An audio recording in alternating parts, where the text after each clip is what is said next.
Connectivity Conference. We have had 4 plenary sessions so far and 6 parallel tracks so far where we have had good deliberations. Uh, now, before I invite speakers onto the dais, I have an announcement to make. We are using an application called Slido, which is an audience interaction platform. Please log on to sli.do and join hashtag RCC 2018 to post your questions to the panelists. With this, may I now request the panelists to come on stage? First, I invite onto the stage Mr. Kerry Reeves, who's the Deputy Director, Office of Environment and Economic Growth, USAID, Bangladesh. We have Mr. Nirjan Rai, who is the Executive Director of Policy Entrepreneurs INC. We have Mr. Harsha Wickramasinghe, who is Deputy Director General, Demand Side Management, Sri Lanka Sustainable Energy Authority, and Ms. Sharmila Barathan, who is Senior Vice President Corporate Affairs and Policy, General Electric, and Mr. Mudassir Moin, Managing Director, Rahimafrooz, Bangladesh. We welcome all of you onto the stage. Now I request Mr. Reeves to moderate the session and carry on with the proceedings. Thank you. Thank you all for coming to the very last session on the final day of the conference. I know it can be a lot of work, so I appreciate you all enduring to the very end to come and join us. In the last session, I was in the same room, and we guilted everyone to move towards the front, and it actually had a good energy. So, come on in like we're family, crowded guests with really broad experience, with government experience, private sector experience, work with international development, work with civil society and research. So I'm really excited to hear what they have to say about the subject matter. Just one quick correction. We do have a little bit of a different title. Sharmila is actually the President for Government Affairs and Policy for General Electric. So I just wanted to make sure that was right. The way we've been handling most of the parallel sessions is that each of the speakers takes 5 to 8 minutes. They talk a little bit about the subject matter, their expertise, what's going on in their part of the world, the opportunities and limitations. And after that, we'll take questions. As Barathan mentioned, Slido works pretty well, so if you feel more comfortable using technology to submit your questions, you can do that online. If you want to do it the old-fashioned way, you can just raise your hand and I'll call on you. Just so everyone knows, I used to teach middle school, and I've also taught in college, so if no one asks questions, I will call on you. I'm not afraid to do that, and I know some of your names. So just to get us started, maybe we could start at far right. Sharmila, would you like to go first? Yeah, sure, thank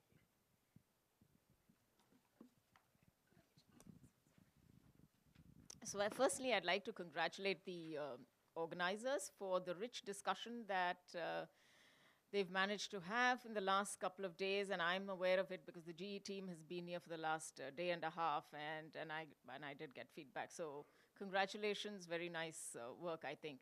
Now, as I, in my career as head of corporate affairs for GE South Asia, as I travel around India, Bangladesh, Sri Lanka, Maldives, and Nepal, what I've seen is that regional economic cooperation holds potential for considerable gains in growth and to secure the energy future for the region.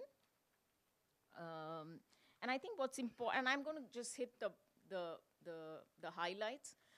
I think what's important is to harness the complementarities, capitalize the opportunities, and leverage the best practices. And most importantly, I mean, since I'm a private sector person, this is the way I would think, which is leverage the economies of scale from the investments that have made, thereby leading to cost-effective electricity generation, and most importantly for this session, renewable energy power generation.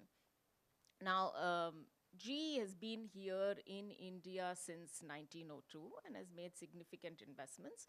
For example, a couple of things that I'd like to highlight is we've invested 220 million in an R&D center, which is based in Bangalore, which does cutting-edge technology research. This is the largest R&D center that we have around the world outside of the United States, and they cater to 120 countries. Now, similarly, we've made another 220 million of investments in a multimodal manufacturing facility in Pune. Again, top of the line, completely digitized, has no paper and things like that. And most importantly, I think what matters is the fact the precision is that of aviation standard. Having made all of these investments, it is only natural for us to be able to, one, produce, innovate, and produce top of state-of-the-art technology. And I'll take an example of what's happening in the wind sector. India is one of the leaders in the adoption and execution of renewable energy products. And we have a big play in the wind market. What is it that's helped us here to participate as a big player has been we've been riding on technology innovation, on new business models, and thirdly, cost competitiveness. Now, having been able to achieve that, which is, for example, the design and prototype would come out of the R&D center, and then the commercial teams here, which are fairly large, would work on new business models and find out what's the best way to be cost competitive here. Having done all of this, it would only make sense for the region to be able to leverage technology similar to GE that's coming out of here only because investments have made and there is significant gain from the economies of scale. The second important thing I think is also about, what we've also experienced in the region has been that it doesn't matter whether you're a small or a big country. What is more important is about your ability to adopt disruptive technology. And I'll give you the example, and I'm going to draw on an example from the conventional power sector that the renewables can draw on. For example, we are a significant player in Bangladesh for gas-based power generation. And our most recent product, it's called the H gas turbine, which has a 62.5% efficiency. The first market that's adopting is Bangladesh. And typically one would think that a smaller country would not have the ability to draw on, but having said that, but that's not really the case. And I think that's not really the case. And so my final conclusion is, what is it that actually,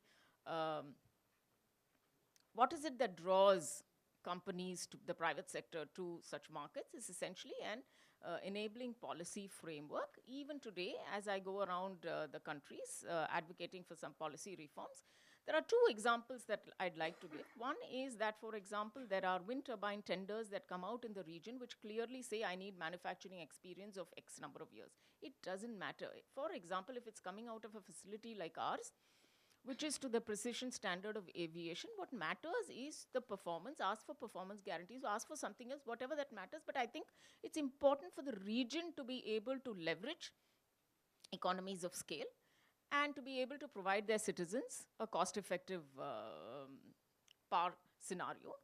The second thing is also some of them actually preclude, so for example, in the transmission and distribution sector, there are tenders that come out which actually preclude products from India. They would rather have it, and the ones which are approved, as they call it, they're on the list, are those which are from Europe, and because of which cost goes up. Now, it's fine, it doesn't preclude GE from playing. We're happy to play. We can send it from Europe or we can send it from India. But I think it's in the interest of the country to review some of these and create an enabling framework. Those were the highlights of my points. Thanks. Thank you, Sharmila. We were talking earlier, Sharmila and I, and the discussions yesterday, we talked a lot about some of the limitations to connectivity, limitations to innovation and development. I'm kind of excited that we're ending today talking about something that is positive and looking very forward, looking at opportunities for growth and development. I think that's a great way to end a two-day session. And I appreciate Sharmila's introductions and information. Moin, if you don't mind going next, and if you prefer, you can speak from the pulpit, or you can speak from the chair. I think I prefer. All right. It's easier to.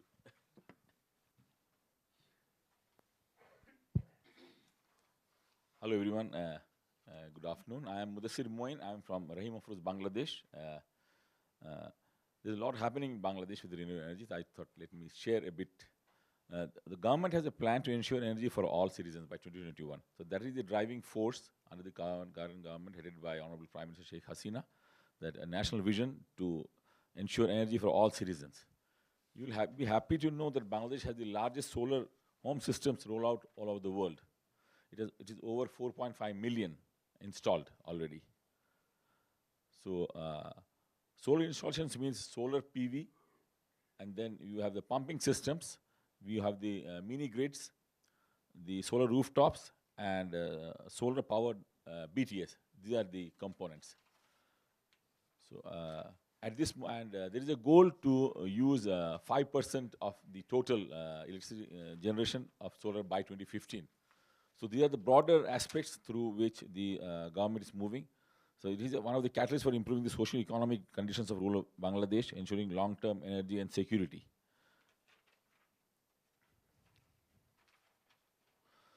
So when we say renewable energy, there are a few components. The solar is one, then we have hydro, we have wind, and we have biogas and biomass. Solar is almost 50% of the renewable energy component we have today, and it is still by far the largest. And our access to electricity is 74% of the population, and 12% is from the renewable energy at this moment. And the moving forward game is to increase the use of renewable energy, and the government and the private sector. It's a partnership between the government and private sector to succeed in this endeavor.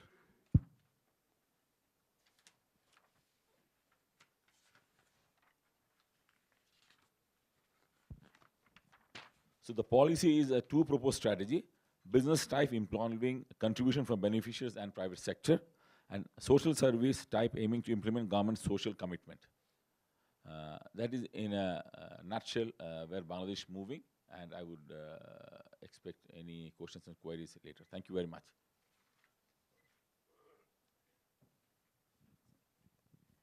Thank you very much, Moin. That's very interesting to hear, and maybe I can call up next Harsha, our representative from Sri Lanka. Would you like to go next? Thank you, Kerry, and thank you, Cuts, and the organizers for this wonderful opportunity given to us to come and share our experience. So the topic of our discussion is about opportunity in renewable energy. So let me say a few words of how we perceived renewable energy about 10-15 years ago. So we think it's a very democratic resource, unlike oil or coal, where the resources are concentrated in few countries. So if you take renewable energy, it's spread all over the world. So essentially, no geographic region or a country can exert influence over other countries. So that democracy is well taken, and as a result, we can look forward to renewable energy being the source of energy of the future, because it's all over, and most of the time it's available. And I foresee a future where electricity is going to be the major energy carrier, replacing the fossil fuel sources like liquid, diesel and gasoline and things like that. It will get replaced in about 20-30 years, even in the transport sector and other sectors. So renewable energy is going to be a booming sector. And but compared to conventional sources of energy, this has another very important attribute, that is its ability to engage people of the users and the areas where it is occurring. There's potential to engage large number of people. So I must tell you a little bit of background of, about my country's achievements, Sri Lanka. So we have a population of about 20 million, all of whom are getting grid electricity, 100% electrified, and no power shortages, 24/7. The government is providing electricity. So, but a little while ago, about 10 years ago, we had about 136,000 rural households connected through solar means. And because the rapid expansion of the national grid, all these 136,000 connections became obsolete almost overnight. So that was such a rapid paced development. But my story today is about renewable energy. And 2005, we were given a task of reaching 10% of our generation from new renewable energy sources, that is excluding hydropower. And we were able to achieve the target 1 year ahead of time in 2015. And now our country is steadily growing that share of 10% from non-conventional renewable energy sources. And we did very little minute things to make this happen. That is the promise of renewable energy. We just managed to provide investment security to the private sector and other investors.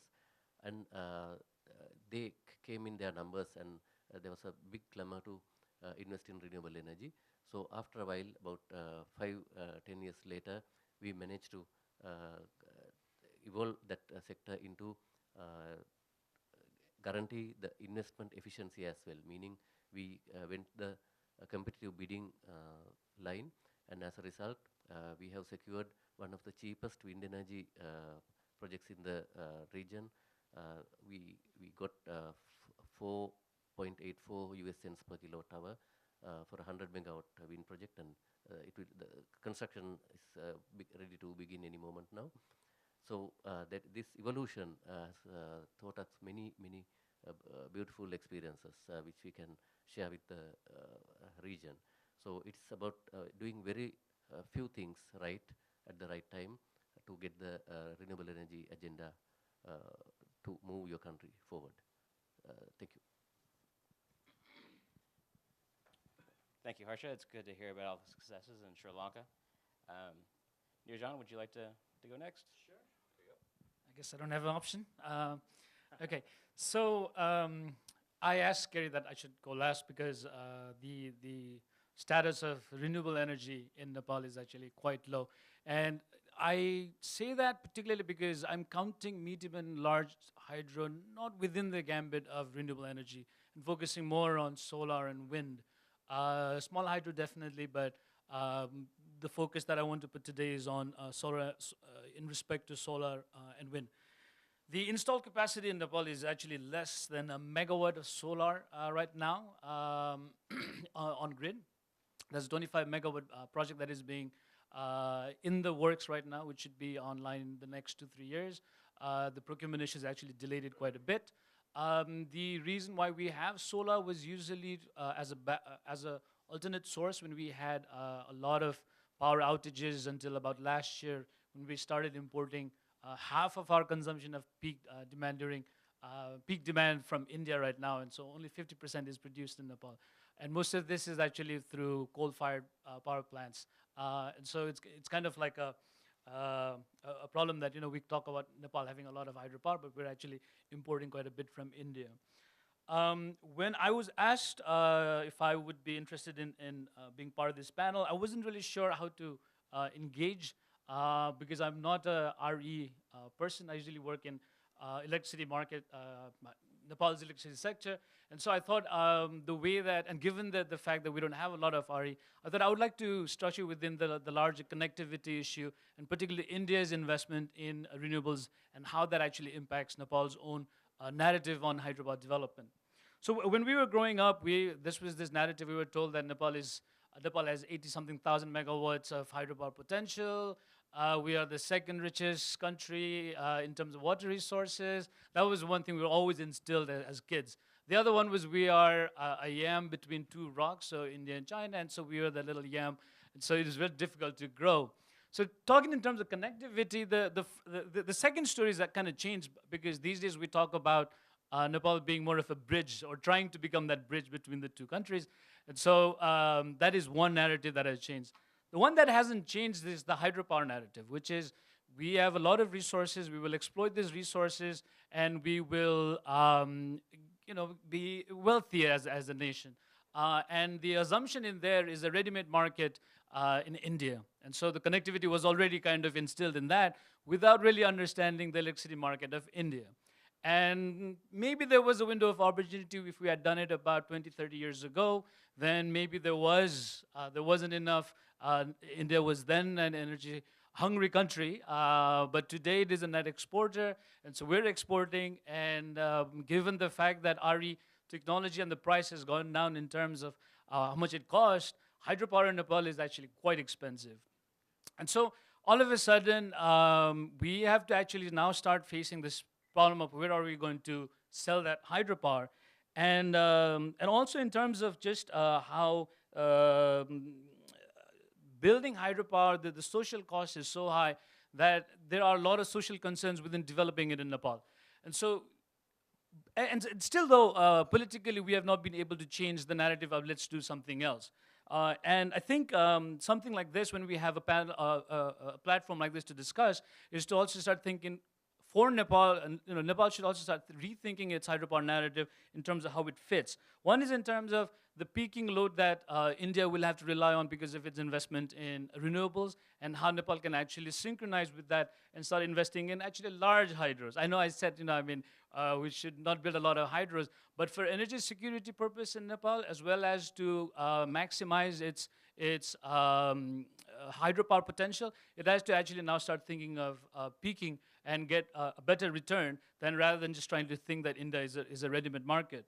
The other is in terms of Nepal should actually should start thinking about energy mix in its own energy source, so that now start thinking about putting solar particularly. There's very little potential for wind in Nepal, but solar there is we say about 3 to 4,000 megawatt right now. And so Nepal needs to start thinking about that, and also importing from India the renewable energy, and less as India decreases its reliance on coal. So that connectivity will actually help in terms of working within the region of how India's push towards renewables and other countries push towards renewables, and how Nepal, and I would say even Bhutan would fall into this category, although I haven't read much on Bhutan. But this is kind of like where I think the opportunity for Nepal actually comes about. But there are, as we've discussed yesterday, there are major barriers. The one that often comes to moving into this direction is, will Nepal actually be able to get into the Indian market is trust deficit.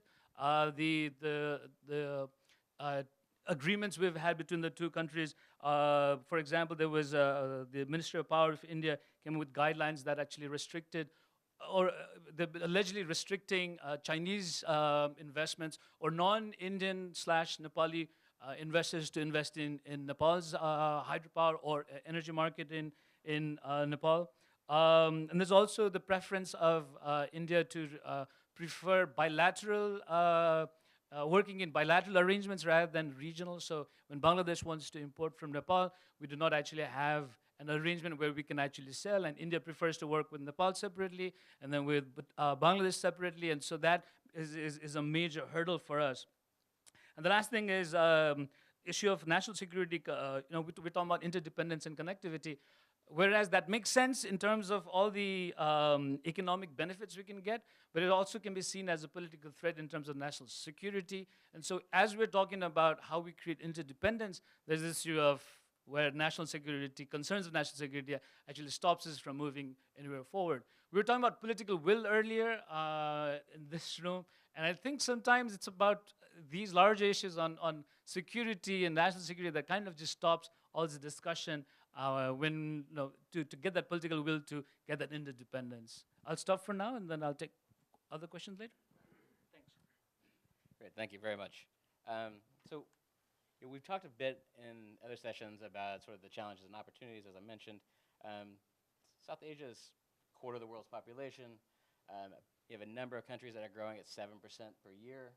You have 400 million people that are not connected to energy at all right now, and have no access to electricity. Many of those, however, are young people, and there's huge young population in this region as well, who may have different expectations for development and rate of development. So I was wondering, as a large private sector representative, where does the private sector see the greatest opportunities for renewable energy development in the region, or do you see them? Sharmila? So in terms of, so we operate, so to be clear what our portfolio is. Our portfolio in the thermal is gas, steam. Our portfolio in thermal is basically gas, steam, and we also operate in transmission distribution. Now, specifically in the renewables, we operate in two areas. One is wind and one is hydro. We don't do solar, because of which I want to be sensitive about talking about solar.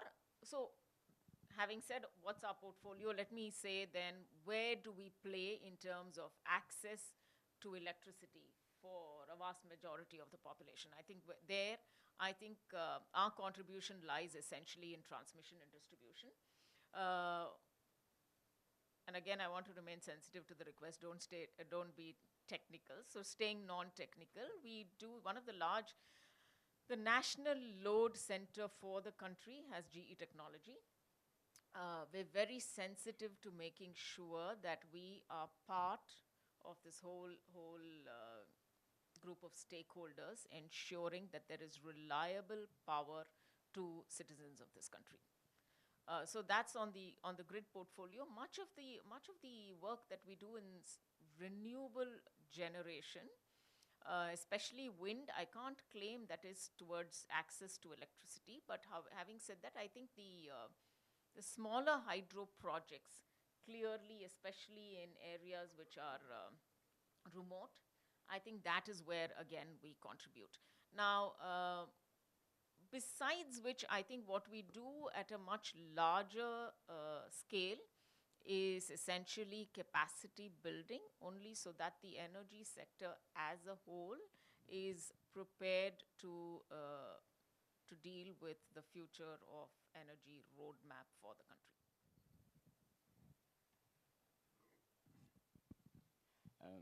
For Moin, I have one for you. All right. What are the key challenges facing public-private partnerships, especially in Bangladesh? I think the key challenge is still the availability of land, where the move is going towards the megawatt projects. The availability of land is becoming a challenge because there is a vast agricultural land which actually you can't use for this purpose. So the first challenge is I'll say is the land for the megawatt projects. Thank you. What about for smaller projects? For smaller projects, I think today the issue is funding, because the purchasing power is still not at the right level. You know that the entire renewable energy or the solar sector has been in the subsidy mode for many, many years. So that is, we need, when we are saying public-private partnership, we are saying that increased investment needs to be required in this sector to make it affordable for everyone. Thank you. Access to finance is always a challenge. Yeah. Great. Do we have any questions from the audience? Please. I'm from Sri Lanka, Admiral Colambage. My question is, I was wondering why no one is talking about the possibility of ocean energy, energy from the ocean.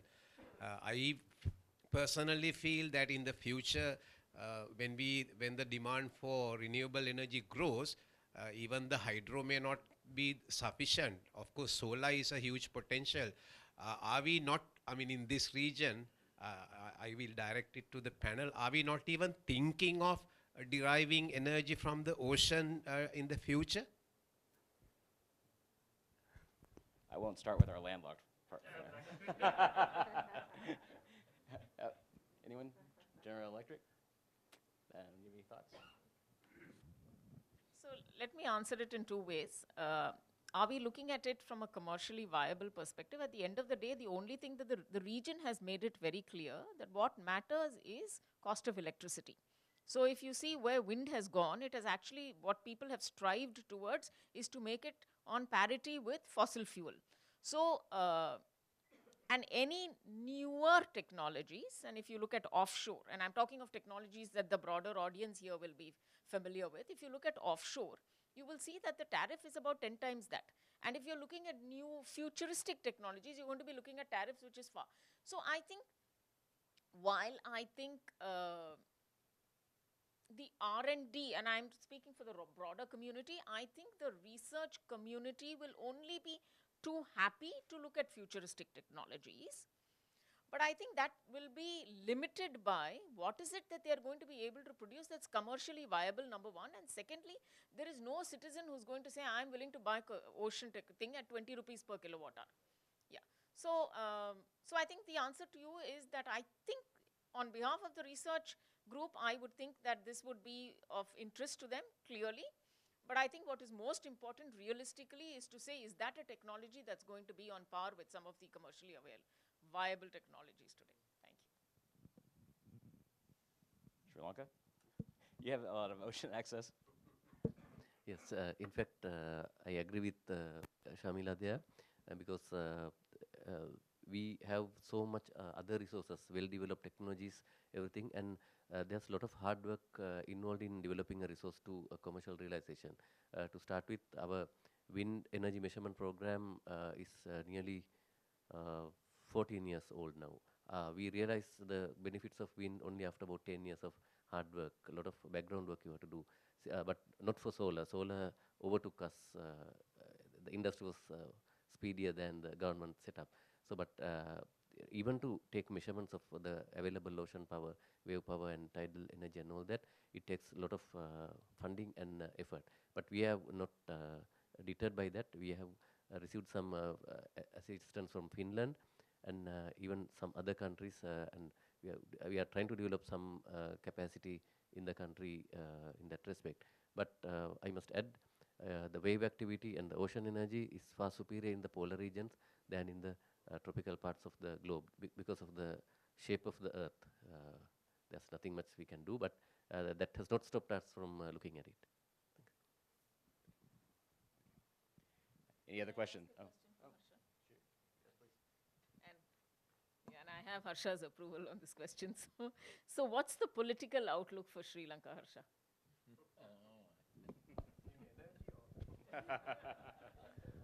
Actually, I come from the government setup, so I hope this will not cost my employment. But we have undergone so much turmoil in terms of politics, and gradually we have become a middle-income country, and we are beginning to look a bit more developed country than rest of the countries in the region, and we are far less involved in the politics than we were 10 years ago. So we develop in spite of the government, so not because of the government.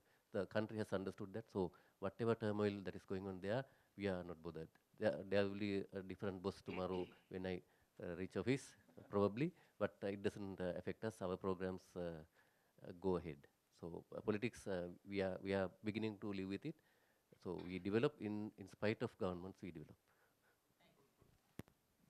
I think there are many of us that work in government that can understand. There's a couple questions. So let's go. I saw a question in the back first. Thank you, Santanu Mukherjee. I'm a lawyer as well as I work on policy issues. The question is that we see quite often the mainstream grid connectivity with rural areas, remote rural areas. There's a gap. It doesn't happen quite a lot. In such a scenario, when we are talking about connectivity, have you looked into microhydro? Because microhydro is, of course, there's very advanced technologies also there, generic technologies also there. Have you looked into microhydro? I understand that in Valara, Idukku, in Kerala, it is being looked into and it is being worked. To what extent, I don't know. Experts sitting there, have you looked into microhydro as an option? This particular example that I'm saying, there are around a tribal area of around 100 to 150 families and have been absolutely out of connectivity, electric reach from the mainstream grid. But the microhydro is helping for their sufficient needs. Have you looked into that? Thank you. Nepal has significant microhydro initiatives. My organization, we are focused more on on-grid, but I'll speak to some things about it. There are some really successful cases of microhydro in Nepal. Communities have been able to have access to electricity that increases their efficiency, just in terms of creating better livelihood, doing other like milling, so on and so forth. However, what we've also seen is that the problem with microhydro is demand is very low. Most of these places don't have significant economic activities, and so the requirement is so low that these usually fall into disrepair quite early on, because it's very minimum lighting, two bulbs, a small TV, and pretty much that is about it. Where the communities have been able to increase economic activities, they've done it very well. Others have just gone to waste. A lot of the micro hydro in Nepal have been mostly focused, most been pushed by development sector, and they have not been sustainable. Although I'm sure there will be other people who would disagree, but at least speaking from somebody who works more on grid, we realize that people actually like being on grid for the just the fact that there is very regular electricity all day. A microhydro, you have to either shut it down during the day and night when there is no demand. So there are problems around it, but there are many successful stories as well.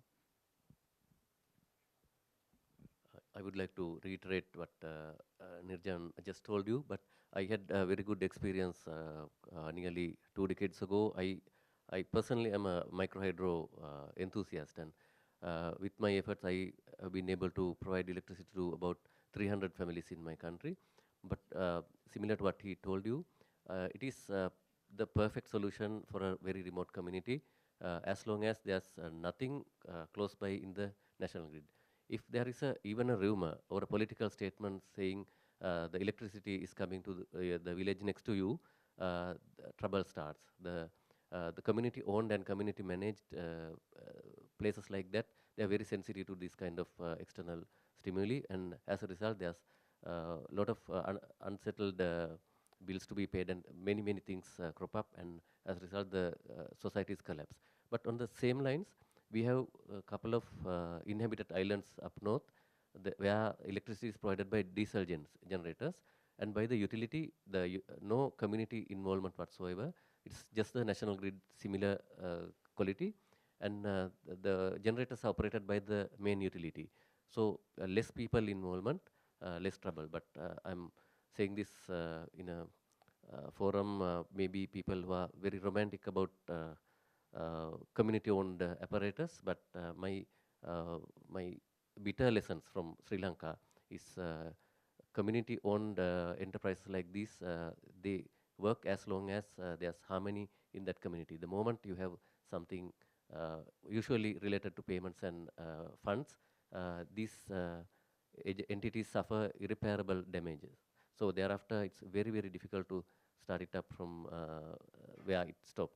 So we have to keep that in mind when providing solutions. But as long as you are sure that near the last 100 kilometer there is no national grid, you can very well enjoy the microhydro electricity. Thank you. Question in the middle. Also have a question for our colleague Nirjan, and apologies if this is a too Nepal-specific question, but I very much appreciated your comments, your remarks about the need that Nepal has to update or change its narrative on power. And if I understood you correctly, to say that that narrative needs to change to include pursuing both large hydropower projects that would maximize return on investment, as well as diversifying the mix of power to include solar power development. So let me ask you a somewhat pointed question. Are you feeling optimistic, given the political landscape in Nepal currently? Are you optimistic that now is the time to be able to successfully change that narrative? Or do you have another view? Thank you. I think it'll be difficult to change the narrative, because it's been instilled within every Nepali that this is the resource we have, the only resource we have, and that we will, like I said earlier, will be wealthier. It's also gotten to a point where actually every Nepali actually starts to feel that today.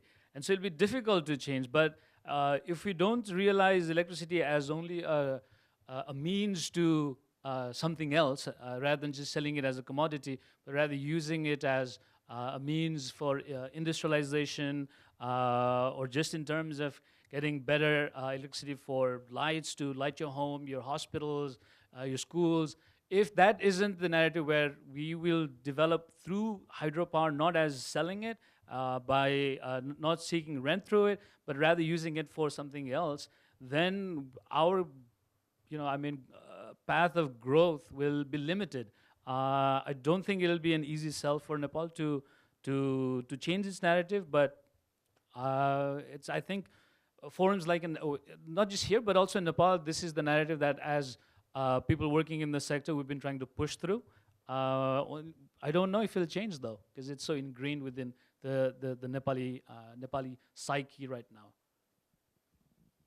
I hope I answered, but I can try to explain it further.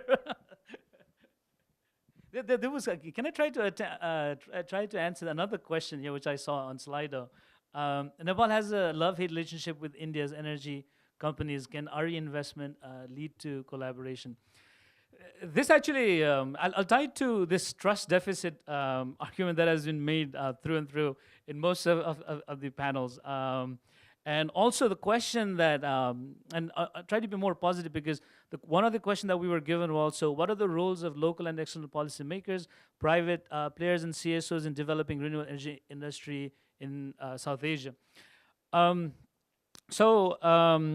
The relationship between Nepal and India, I don't think it's just in terms of the energy companies. It's actually just Nepal and India, or at least from the Nepal side, is a love-hate relationship between the two.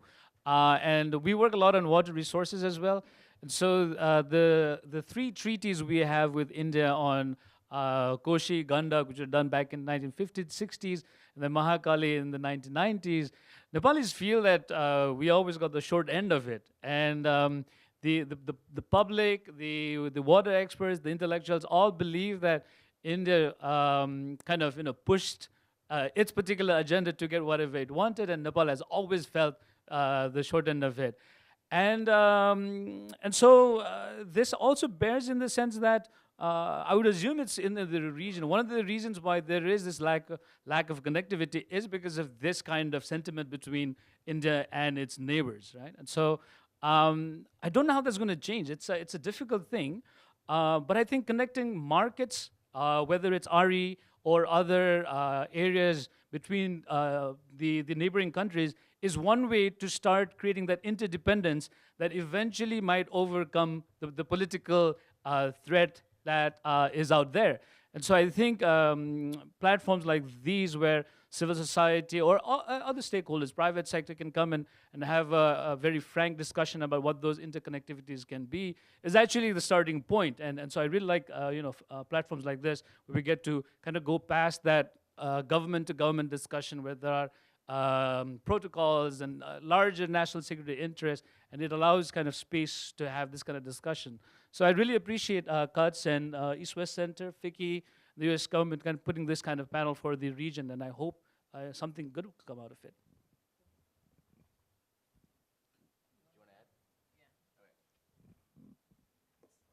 So to add to what he said, on a positive note, we as GE are neutral where we work.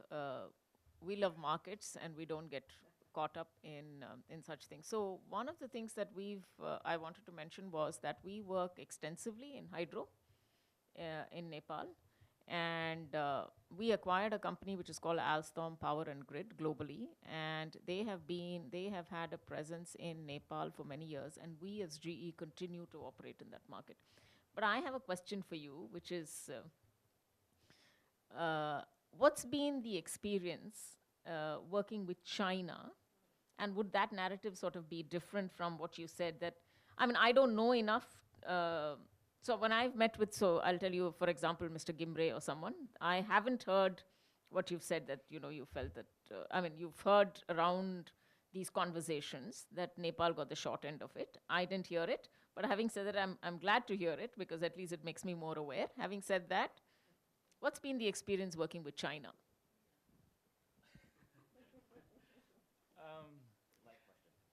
Well,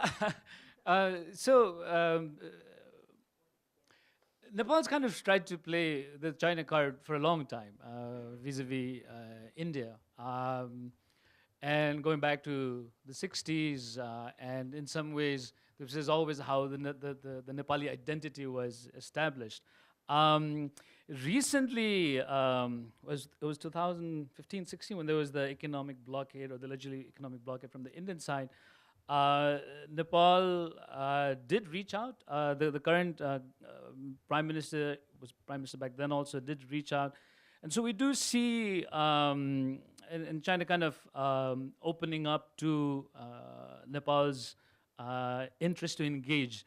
In terms of investment itself, they've been there for quite a bit. This is even before this political change, investing in hydropower. We have Sino Hydro investing in 2 projects right now and increasing more. The large projects are also there interest from China. Having said that, though, I think it's difficult to read too much into what China really wants in Nepal politically.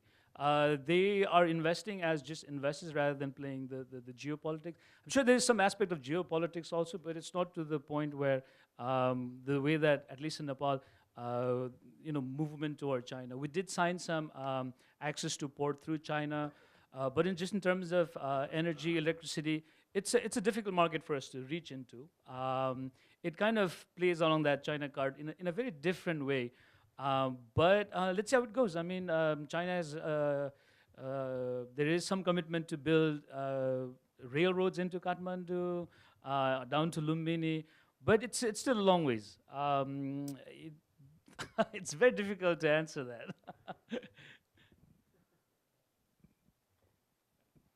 Cheyenne? Oh.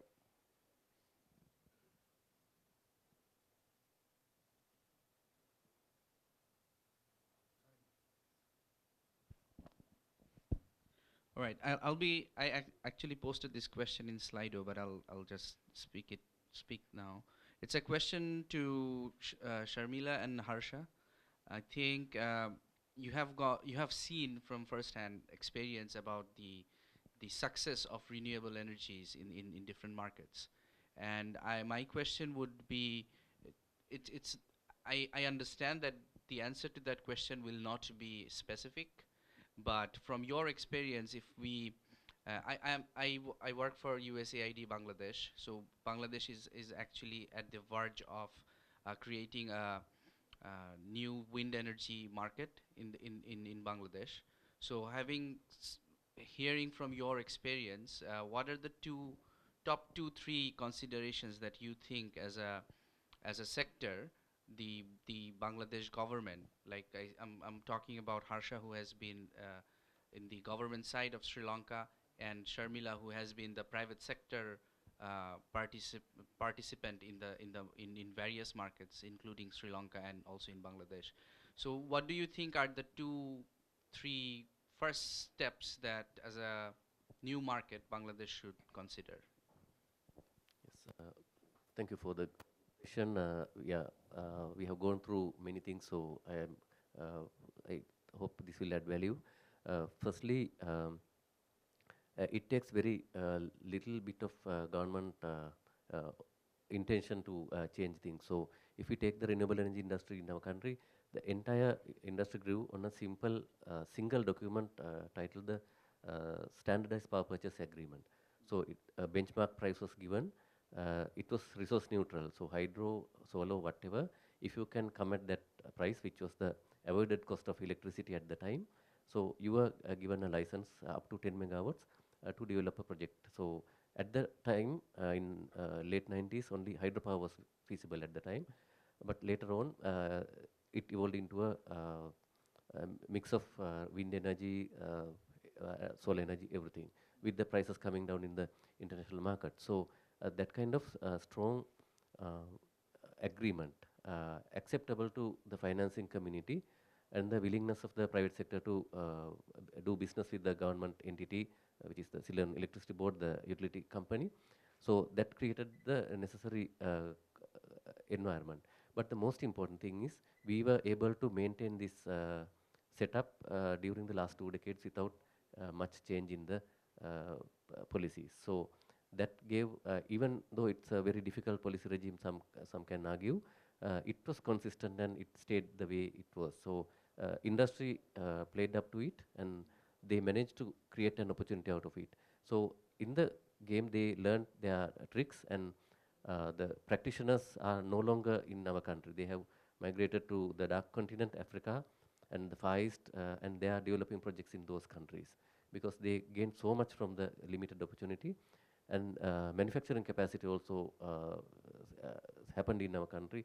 There's a hydropower turbine company and as well as a wind turbine company, but not very, not doing great.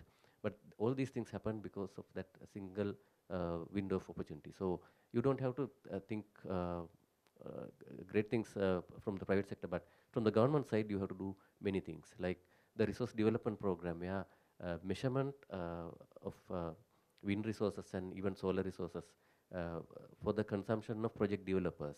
That is very, very important, because without bankable resource data, you can't raise finances for your project. So that way, the authority I'm coming from, the Sri Lanka Sustainable Energy Authority, we have a counterpart in your country's radar. So they have a lot of homework to do to set the stage right for the private sector investment. Just to give you the icing on the cake, the solar rooftop program. Ours is a land constrained country, just like Bangladesh, very limited space.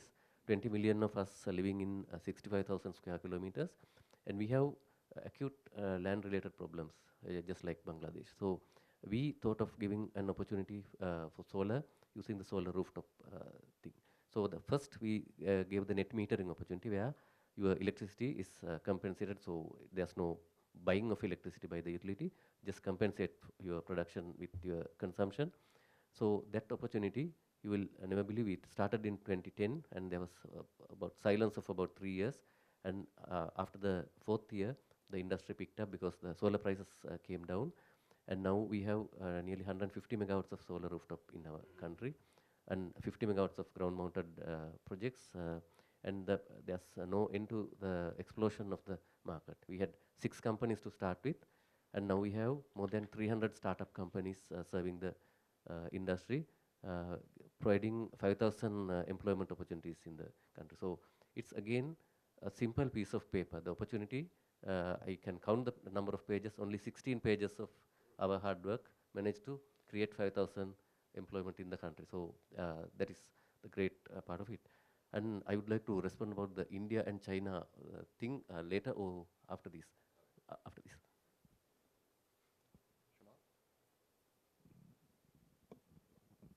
Thank you.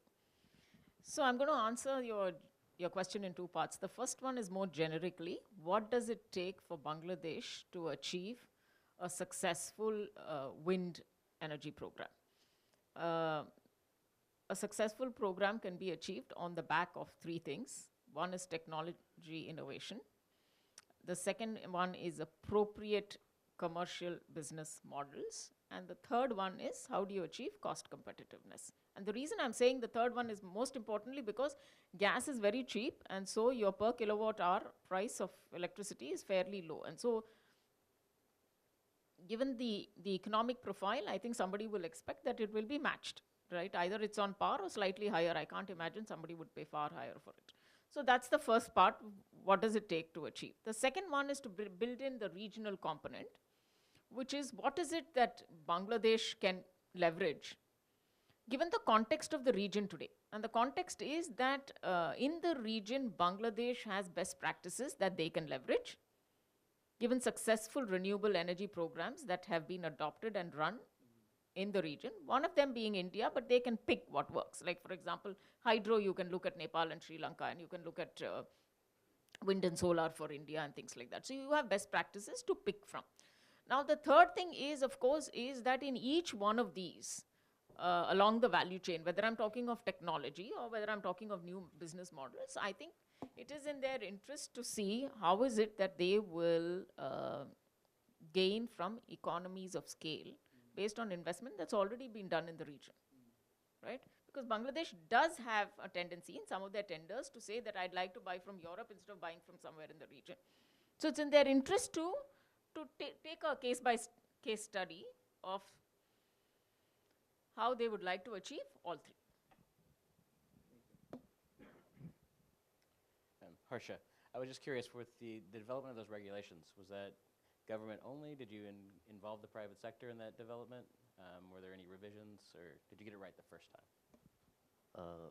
We never got it right the first time. So always there is a very bad period. End of November, we faced the private sector about the tariff determination and all that. So there are a lot of course corrections made based on the private sector accusations, wild accusations, and there's a lot of fighting, but we emerge as friends thereafter. So that happens annually. It happens. Are there any more questions? Please.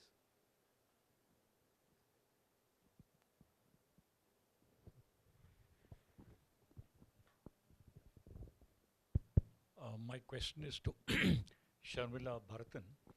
What are the best practices in your view that you mentioned that Bangladesh is going forward with the renewables?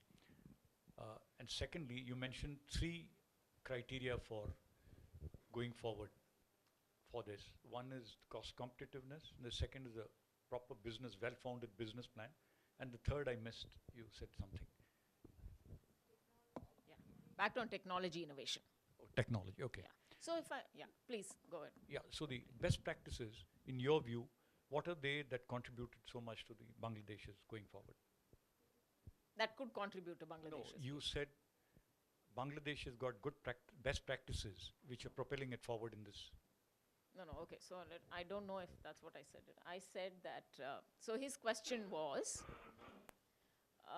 Bangladesh is looking at renewables and particularly wind in a big way. And what is it that Bangladesh should be doing as next steps in order to be able to run a successful initiative, program, whatever? So my answer to them is twofold. One is at a generic level, which is that a successful program can be achieved on the back of 3 things. I said technology innovation, appropriate commercial/business models, and the third one was cost competitiveness. The second thing I said, if given that we're all discussing, regional harmony and, how can we harness our complementarities, I said that Bangladesh has existing best practices in the region that they can leverage. Like? Yeah, okay. So I said they can turn to learn from Nepal and Sri Lanka on hydro, and then they can learn, so example for wind. For example, I'll tell you, and I haven't looked at the wind resource assessment. Did NREL do a wind resource assessment? Yeah. So I haven't looked at it, but if you're looking at low wind speed regimes, you can look at what are the prototypes that are coming out of India today for low wind speed regimes, but have high efficiency levels. Right? And then you can say if they already exist, pick one of them instead of, getting it from somewhere else where it becomes a little more expensive. The second one is initially when India ran the wind program, they ran it on FITs, feed-in tariffs, right? And that is one thing that definitely helped India to actually create a stable and enabling environment for wind to grow. So things like that which they can pick on, and then they can learn from the regional experience. I got an impression you said Bangladesh have specific policies which are propelling it forward. Oh, okay. No, his question was, what is it that Bangladesh can do?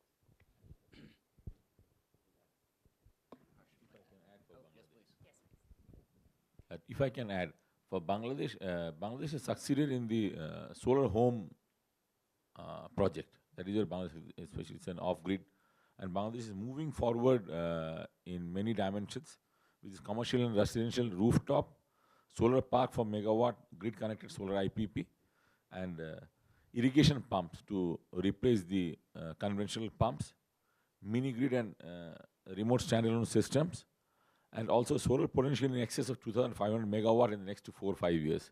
This is the broader goal for Bangladesh. Thank you. A clarification on this rooftop. Can I just ask him, you Please. mentioned rooftop. Yes. Is it an open-ended two-way system, or is it only, how does it, is it commercially two-way from the consumer becomes the supplier when he's got excess, and vice versa? No, it's not two-way at this moment. That is the plan. Okay. That is the plan, but now it's not two-way. So is it one way already on, working? One way already on, yeah. Working? Yeah, working. Places like? Even, no, government has made it mandatory for giving a minimum percentage of rooftop even in the grid areas. Which city is it working in? In Dhaka. In Dhaka. Okay. If you come to Dhaka, you will see in a lot of buildings, you will see solar rooftops. What And percentage of the power is met through that? it's 5%. Ongoing? Yeah. Okay, thank you. Yes, I would like to respond to this gentleman again. In Sri Lanka also, it was the avoided cost, which is quite a high price for the renewables. It attracted the necessary capital and the entrepreneurship into the industry. Then they were on a feed-in tariff for a brief period of about 5-10 years. Now it has become the competitive investment efficiency kind of evolution. That entire evolution took place within a span of about 20 years, and now we are reaping the benefits of it. So solar rooftops, you are asking Bangladeshis, but in our country, from 2016, the two-way arrangement is available. Earlier, it was only one way. Now it's two-way selling is available on two different schemes. Two-way commercially working now? Yeah. Since 2015? 2016. 16, oh, Yeah. very good. So you can sell at about 15 US cents per kilowatt hour.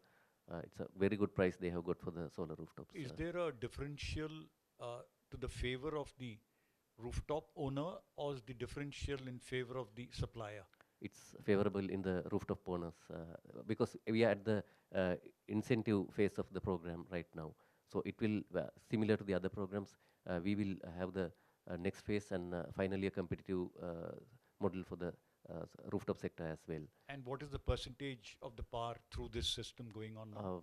Presently, we are managing just little over about 1.5% of the. This must be Colombo. The whole country. Oh, yeah. Even small cities. Yeah, yeah. Not even the large industrial concerns, they have converted their large roofs into because there is a scheme known as the Net Plus scheme, where all your produce can be exported irrespective of your consumption. So it's just like a IPP project. You are selling your entire production and consuming just the way you have been consuming, but your roof is utilized for the power generation purpose. Thank you. Thank you. Great, thank you for the questions. Are there any more from the audience? I don't see any from Slido. Remember, I told you I would call on you. Oh, yeah. So it had been very entertaining experience for us Sri Lankans working with the two countries. But I have no direct experience working with the Chinese, but I have work experience with the Indians. So being very candid about the two countries, it's painfully slow working with India. So the decision making, you will never believe, even we are very slow movers, Sri Lankans, but we get frustrated working with India. You have to be very, very candid about it. And it's inverse with the Chinese. I will just cite you an example. We were given a tender document where it had 600 pages of Chinese evidence on their past success or something like that. They have been told to submit it in the English language, but they submitted it in Chinese language. So we just told them this cannot be done. You have to provide us translations, and we gave them time 1 week. We thought sufficient. You will never believe the 600 pages got translated and landed on my table within about 12 hours. Not even 12 hours, less than 12 hours. I just don't know how. It was the translation was handwritten on a purple-colored pen on the same Chinese documents by a single person. The handwriting can say, how can a man work like that? We don't know. And that pace and the urgency and the sense of duty, we have never ever seen any part of the, not with the Americans, not with the Europeans. I just don't know how they work. And you just can't compete with China. I have to be very frank with you. Oh, that's great to hear. Any other questions? If not, we will have sort of last thoughts and wrap up the session. Anyone? Well, maybe we'll go in inverse order now. We'll start with Nirjan. And do you have any last final thoughts for the audience on the sort of opportunities where you see the region going? I know this is the same about renewables, but I think renewables falls within the larger gambit of electricity trade. And whereas there is limited connectivity, there is demand for increased interconnectivity within the region. So, for example, Bangladesh has an interest to invest and also buy electricity from Nepal. We already have the bilateral workings, and now there is some demand to go into trilateral arrangements. And I think this will eventually lead towards an institutional arrangement where hopefully this can turn into a more of a regional pool that we can all benefit from. I think as long as this just becomes, in this report, Asia Foundation came out about a couple of months ago, it talks about how the current thinking about a region is always an extension of the Indian system into Nepal, into Bhutan, into Bangladesh. And I think that if there is demand for trilateral arrangements, eventually, hopefully, this will turn into more of a regional pool along with many other international arrangements that are there. I think that is the eventual direction, but I think creating these policy alternatives, having these discussions in forums like this, will slowly push it towards. I don't think it'll happen on its own, but these discussions will help towards it. Thank you. Yes, I would like to reiterate the necessity to learn from each other. So there are a great many examples. We had a very good program, Sari Energy from USAID. So I came to know the region through that program. So there is a grave need to develop that, especially in the energy efficiency arena. So renewable energy is happening because of the private sector push, but energy efficiency is not happening because it's nobody's baby, so to say. So I think there's a great opportunity to learn from each other, and every one of us have better programs when we compare regionally. India has its wind program, exemplary wind program, and I think rooftop program, none can beat our program. I'm very happy to say that. So the pace of things tells us that. So there are that many things happening in the sector. So I think it's right time to use apparatus like the SAC and the SAC Energy Center, and maybe look at the renewable energy, the vast potential in the region, in regional context, so we can benefit, all of us can benefit from this. Thank you. Thank you. I think it's very important that we are open to learn from each other and work for a greater connectivity among ourselves, because energy security is a common agenda for all of us. And I think renewable energy will play a pivotal role in resolving the energy security. And SARC is a growing region, and I will invite you all to Bangladesh. Bangladesh is a very vibrant economy, and a lot of things are happening. And I'm sure seeing is believing. So please come to Bangladesh. Thank you. So we believe that regional economic cooperation in renewables offers win-win opportunity for the private sector, and therefore we look forward to forging alliances that drive forward trade, investment, technology cooperation, and knowledge sharing. Thank you. All right, well, thank you. Oh, we have a last-minute question. Yeah, can I just ask this esteemed panel full of expertise on their views on harnessing energy from the oceans, especially the maritime nations? So various ways. So this esteemed panel, very difficult to get them together at one point. So expertise, opinions from and views from each. All right, so we did have that question early on. Okay. But Sri Lanka, did you have anything you'd like to add to it? I think the sort of the summation of that was that it's very interesting. There's a lot of potential, but it's prohibitively expensive at this point. So a lot of research needs to go into it before it becomes commercially viable, and that's the key. Like it has to be able to compete competitively before it's going to have a significant uptake. Yeah, it's even to run a program, a resource assessment program in ocean energy, it's quite expensive. So we are trying hard to secure financing to conduct a program like that. It's not as easy as solar or wind energy assessment. So even the structures, the involvements and permissions required to erect something on the shore is very, very prohibitive, at least in the context of Sri Lanka. So we have better choices. I mean, better in the sense cheaper solar energy. So it will be next to impossible to compete with the price of solar with the modern technologies. But that doesn't. I mean solar also on the ocean, not only current The and water, but solar, because land is a big problem in most of the Asian countries. So you have, so I mean that aspect also, not only water and current, but also solar. Yeah, certainly. We are taking cognizance of those facts. Thank you. All right, if that's it, then I'll thank you all for attending and thank our panel for the discussion. If you all want to give our panel a hand.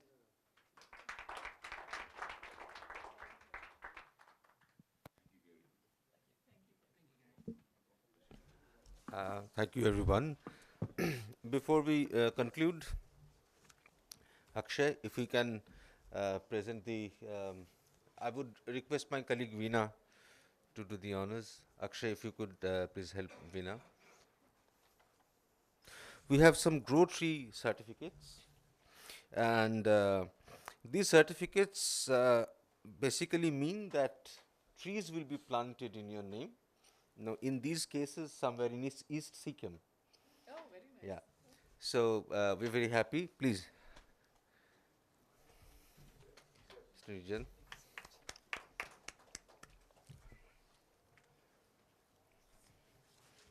Please also pose for the pictures, Veena.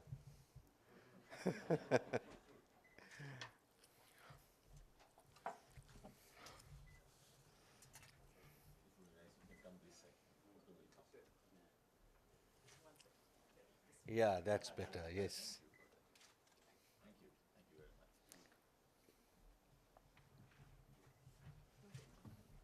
Can you take one more with the logo?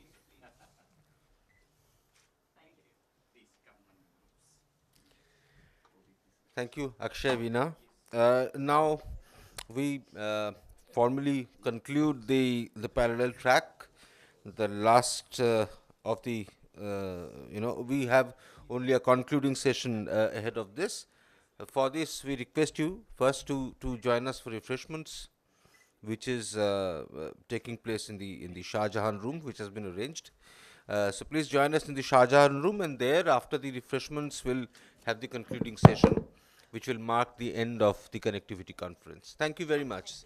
Thank you all for attending. Thank you.